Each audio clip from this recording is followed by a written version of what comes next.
Hey guys, welcome back to the channel. So behind me I have a 2014 Nissan Altima with a 2.5 liter, and we're going to be servicing the CVT transmission. So let's go ahead and begin. Before we do the fluid on the transmission, guys, a lot of you may be wondering or thinking, or you might even say, hey, Nissan doesn't have a spec or recommendation on this.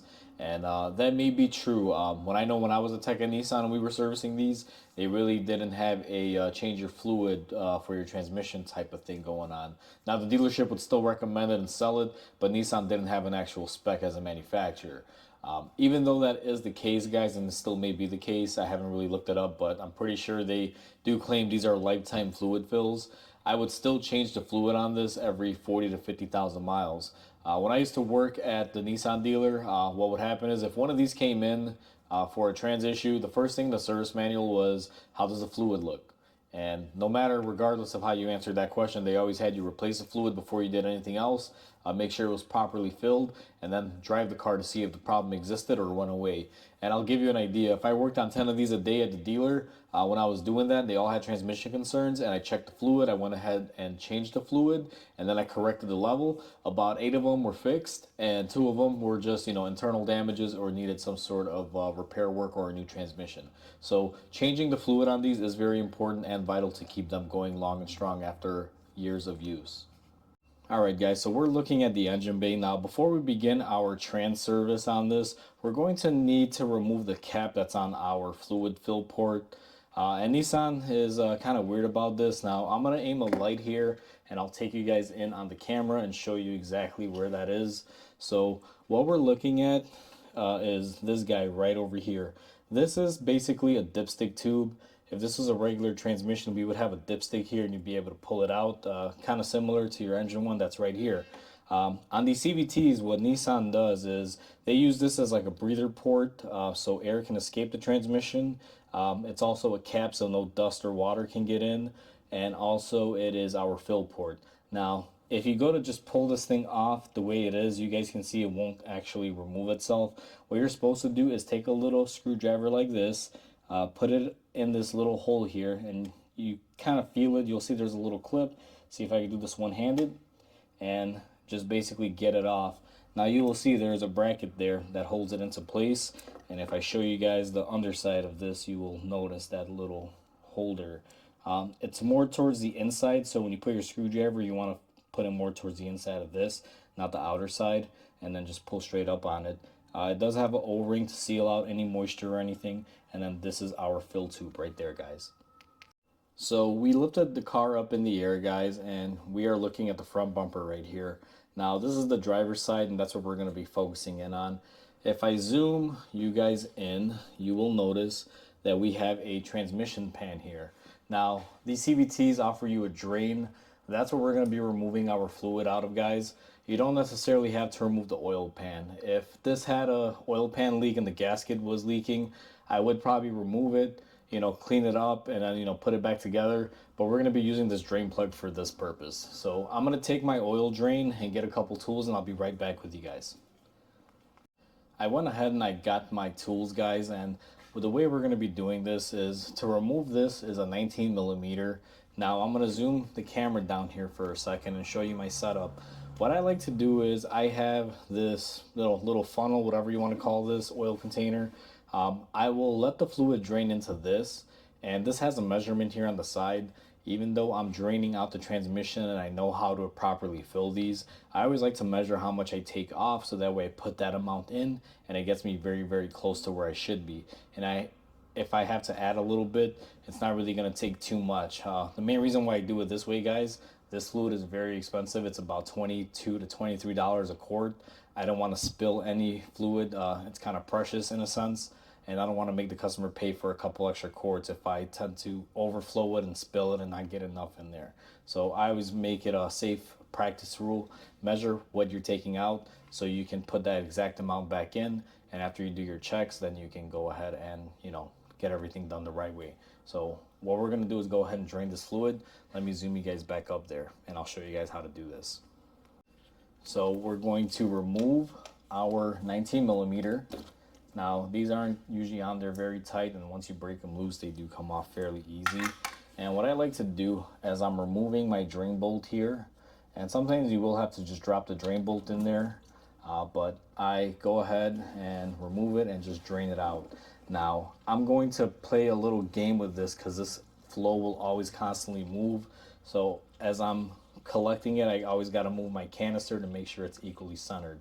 This is going to take about 5 or 10 minutes to basically flow out, and I'll bring you guys back when that's all done.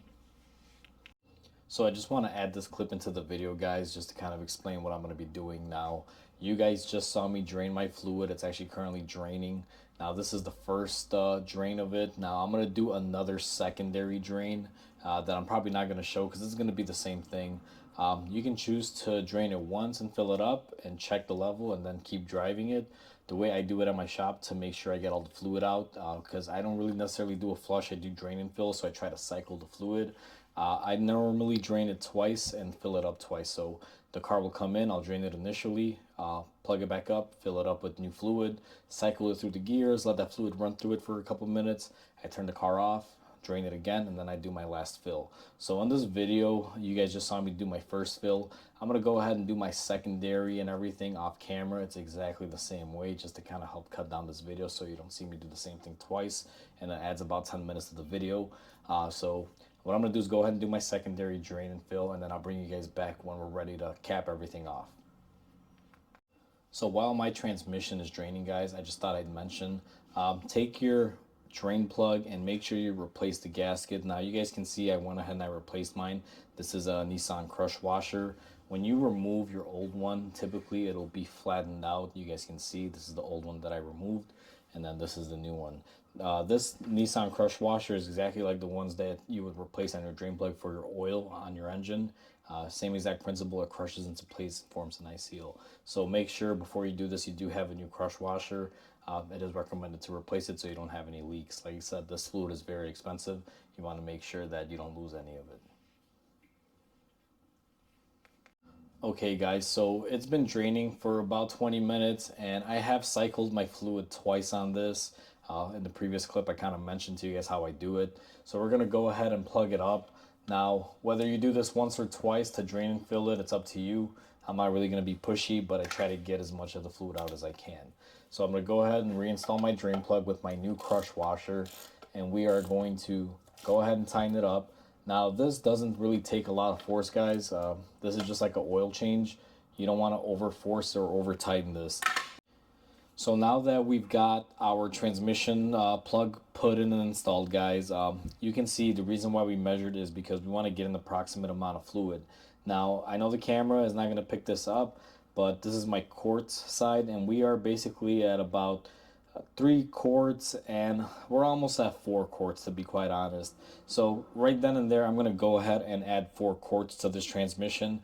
Now I will be doing the bleeding procedure to check the oil level on this. There is a certain way that you're supposed to check the fluid to make sure you're at the proper level, because this car does not have a dipstick, and I will be showing you that. So once you've done your 2 drain and fills, this is actually our second drain here. I didn't show the first one on the camera because it's the same exact thing, you just repeat it twice. We're going to go ahead and fill up the transmission. Let me show you how to do that without the Nissan tool. So we're back in the engine bay, guys, and we are looking at our fill tube here. Now, Nissan has a tool that you can fill the car up from the bottom end. However, if you're doing this at home, you don't have the tool, what you're going to do is grab your funnel. I use a nice little skinny funnel, or you can use a transmission fill funnel. Make sure you clean the funnel on the inside. I sprayed brake cleaner on mine and aired it out. Make sure that there was no other fluid in there. You don't want to contaminate this fluid and put the wrong fluid in there.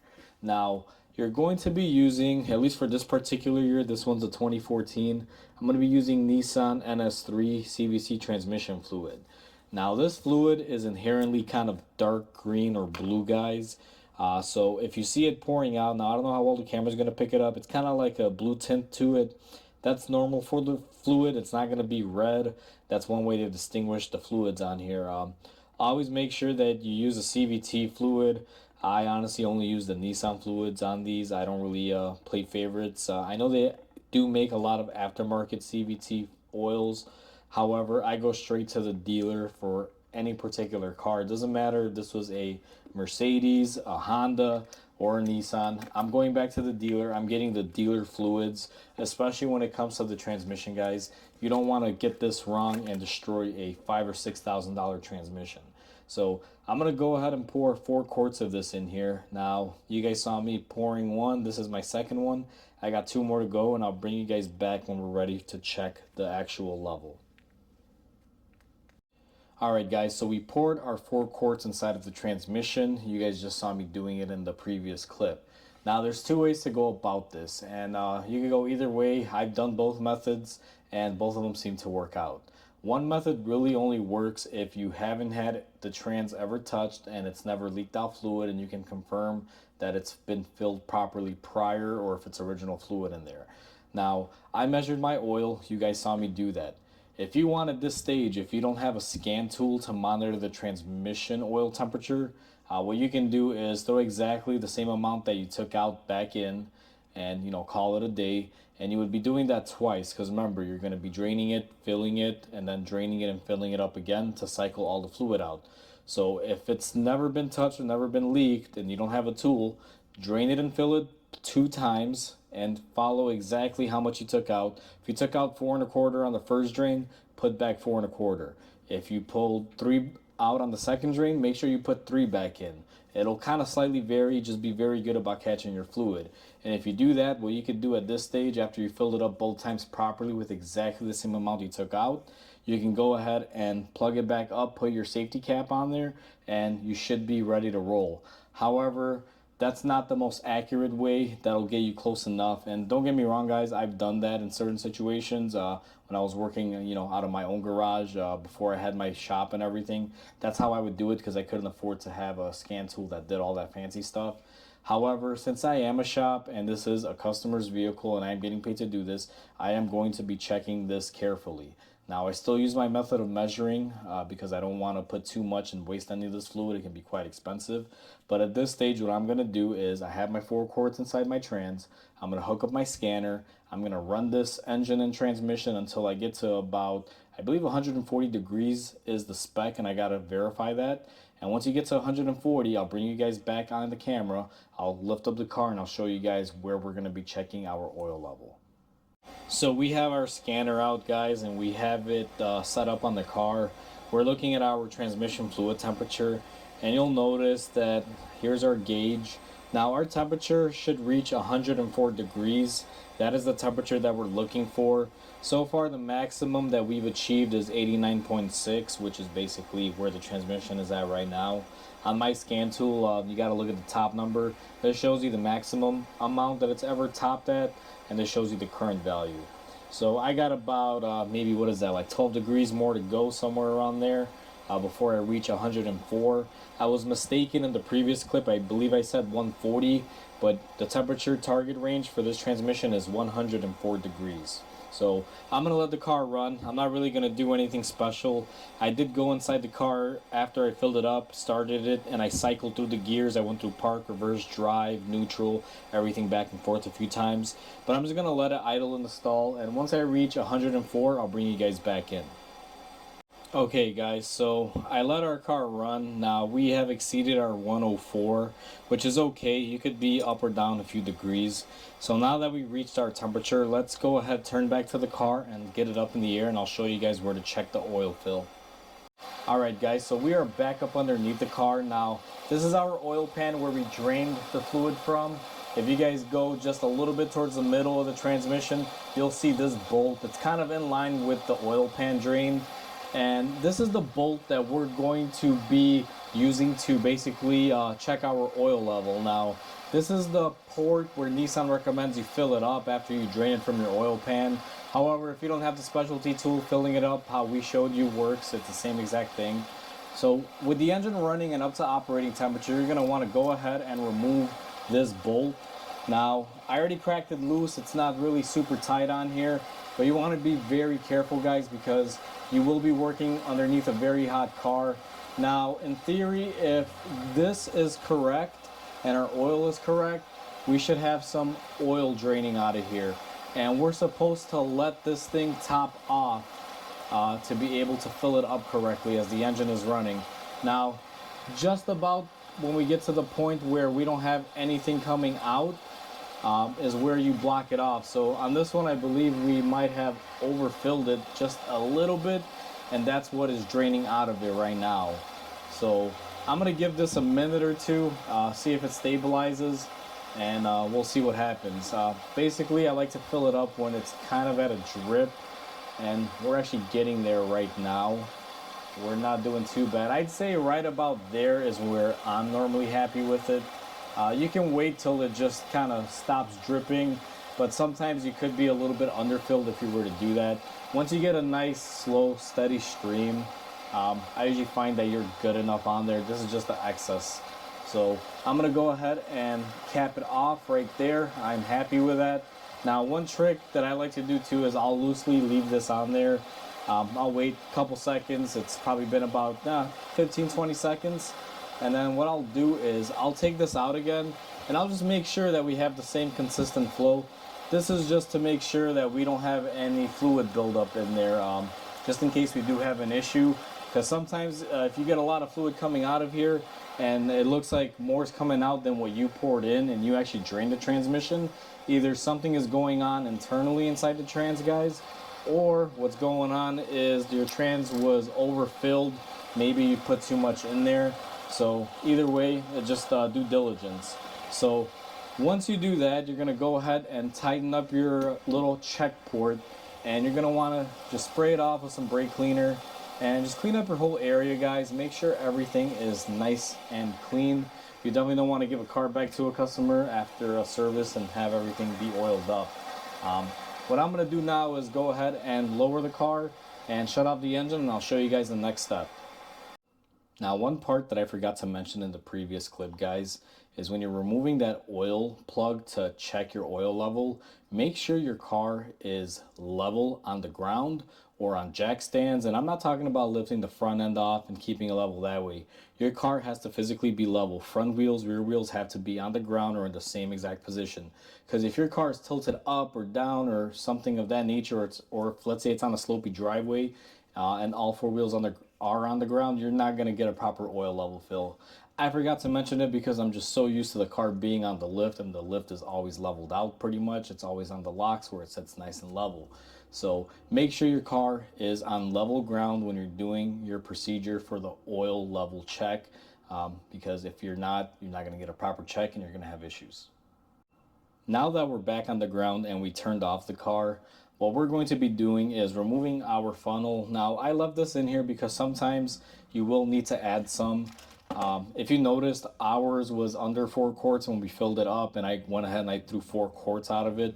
And when we did our oil level check, we only got about a quarter of a quart out of it, or a little bit less than that. So pretty much what I filled up extra after I had measured it is what it poured out. So this transmission was at proper levels during the previous operation. Once you remove the oil funnel, what we're going to do is take our little plug that we previously removed. Normally they'll have a little bit of oil on them. I'll take that oil and I will just kind of put it on the O-ring seal there. Just helps it go in much nicer. And you want to put it in here and you want to hear or feel a click. Now on mine, I don't know if you guys heard it, but it definitely clicked into place. And then what I do is I just grab it and move it and make sure it's not moving. Alright guys, so that's how easy it is to do your CVT transmission flush on a Nissan product. Most CVT transmissions follow the same guidelines. Now, I showed you guys the way that I would have did it at the dealer, minus that little special tool that you're basically supposed to thread in where we checked our oil level to be able to fill it. Instead of that, I showed you guys the DIY method of filling it up through the tube. Both ways you can use, although Nissan has their fancy way of doing it. However, you guys are going to be doing this at home in a garage somewhere. So I'm showing you guys a real world way of doing it when you're at home. So you don't have to spend a couple $100 buying a tool that you might use once or twice in the lifetime of the car. So that's how we do it. And you guys also saw that if you measure the fluid, you can get it quite a bit. If you guys remember back to when I checked my oil drain inside of my little canister where I measured the fluid, I was at almost 4 quarts, just, let's say a quarter low from 4 quarts.